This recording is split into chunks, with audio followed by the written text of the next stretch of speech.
رفع الیدین کرنے کی حدیثیں زیادہ ہیں، اس لیے کہ وہ ایک عمل ہے، کیا ہے۔ جنت رفع یدین کرنے اور رفع یدین نہ کرنے کے کسی ایک طبقے کے لیے رجسٹری نہیں ہے۔ بھئی رفع یدین کرنے والے بھی جنت میں جائیں گے، آپ جا کے دیکھ لینا۔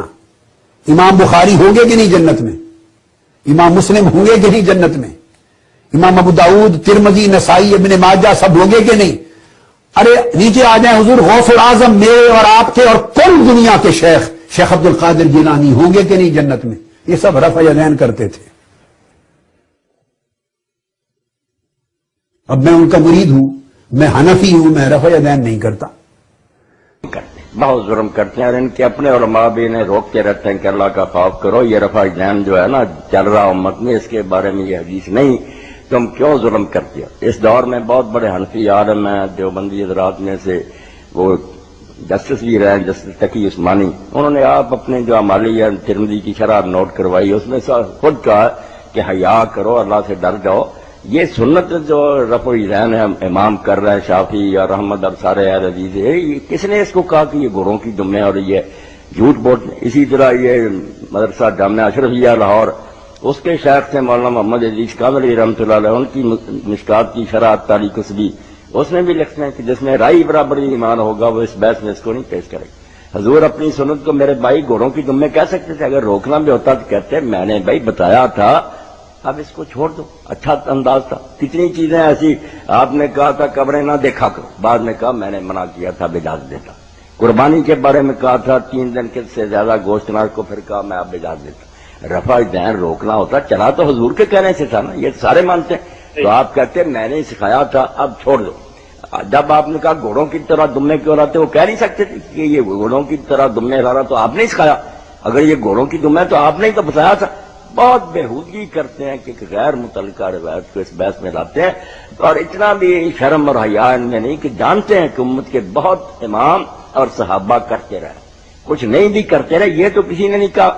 مولانا روشا کہتے ہیں یہ بے حیا جو کہتے ہیں منسوخ ہو گیا، ان کے پاس ایک حرف بھی نہیں ہے، ہم صرف اتنا کہتے ہیں کہ اگر چھوڑ بھی دے تو نماز ہو جاتی، منسوخ ہونے کا کہاں ذکر ہے کہ آپ نے بند کر دیا؟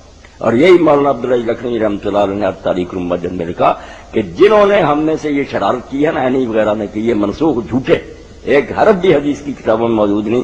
یہی معرف السنن میں اس دور میں مولانا یوسف بنوری صاحب نے لکھا بھئی آپ صرف سوئی کے ناکے برابر، وہ بھی میں کہتا ہوں کہ اب ابن مسعود رضی اللہ عنہ کی روایت صحیح اگر نہ کرے تو گنجائش، ورنہ بہت علماء تو کہتے ہیں کہ وہ روایت بھی صحیح نہیں، آپ نے چھوڑا ہی نہیں کبھی، سوئی کے ناکے کے برابر گنجائش ہے نہ کرنے۔ آپ الٹا حملہ کرتے ہیں، 22 صحابہ کرام سے حدیثیں ہیں، بعد میں بھی ابن عمر کسی کو دیکھتے کہ نہیں کر رہا، کنکریاں اٹھا کر اس کو مارتے، غضب کر رہے ہیں کہ اس کو گھوڑوں کی دمیں کہہ رہے ہیں۔ باقی یہ رفع یدین کیا تھا اس کے بارے میں علماء نے لکھا بہت، مگر میں 2 باتیں کہہ دیتا ہوں جو اہل حدیث حضرات بھی نہیں بیان کرتے، حالانکہ کرنی تھی۔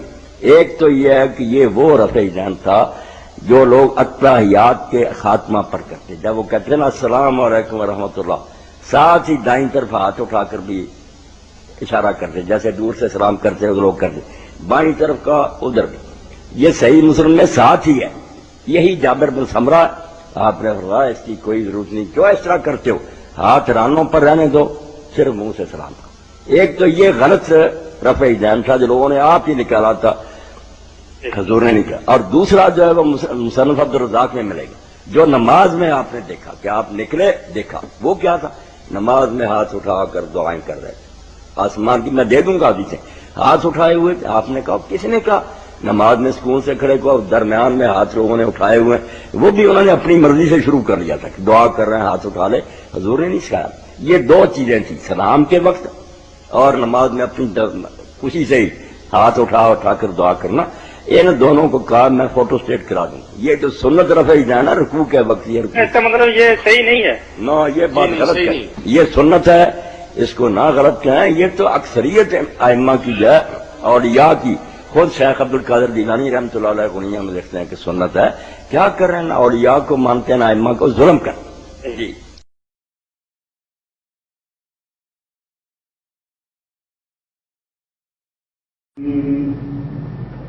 اللہ اکبر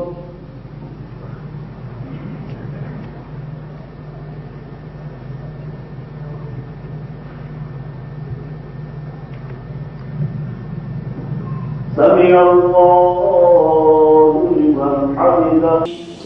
الله أكبر.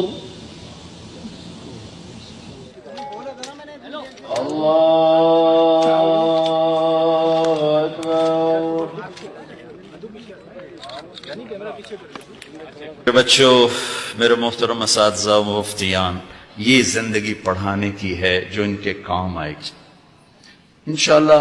رفع یدین کرنے والے بھی جنت میں جائیں گے، نہ کرنے والے بھی جائیں گے، اگر کبائر سے اجتناب ہے، محرمات سے اجتناب۔ نبی صلی اللہ علیہ وسلم نے نماز میں رفع یدین کیا ہے، یہ ہر مسلمان جب نماز شروع کرتا ہے رفع یدین کر کے ہی کرتا ہے، اس میں کوئی اختلاف نہیں ہے۔ سوال صرف یہ ہے کہ باقی موقعوں پر بھی کیا ہے، معلوم ہوتا ہے کبھی کبھی کیا ہے، تو اس وجہ سے آپ اتنی بات اگر مان لیں تو اس میں لڑنے کی کیا بات ہے؟ یعنی ایک تو فرض ہے، اس کے بغیر نماز ہوتی نہیں شروع کرتے وقت، اس میں کسی کو اختلاف بھی نہیں۔ رکوع میں جاتے ہوئے، سجدے میں جاتے ہوئے، اٹھتے ہوئے، روایتوں سے معلوم ہوتا ہے کہ حضور نے کبھی کبھی اس موقع پر بھی رفع یدین کی۔ ٹھیک، اتنی بات ختم ہو گئی۔ آپ بھی کبھی کبھی کر لیں گے تو آخر کیا قیامت آ جائے گی؟ جلال الدین سیوطی رحمت اللہ علیہ نے فرمایا کہ حدیث رفع الیدین رواہ 50 صحابین، رفع الیدین کی حدیث کو 50 صحابہ کرام نے روایت کیا ہے، اور علامہ مجد الدین فیروز آبادی مصنف قاموس وہ اپنی کتاب سفر السعادہ کے اندر لکھتے ہیں کہ رفع الیدین کے ثبوت میں تقریباً 400 احادیث موجود ہیں۔ میں اس میں سے ایک روایت جو بخاری کے اندر ہے وہ میں پیش کرنا چاہتا ہوں۔ روایت اس طرح ہے، وان ابی قلابۃ انہ رأى مالک بن الحویرث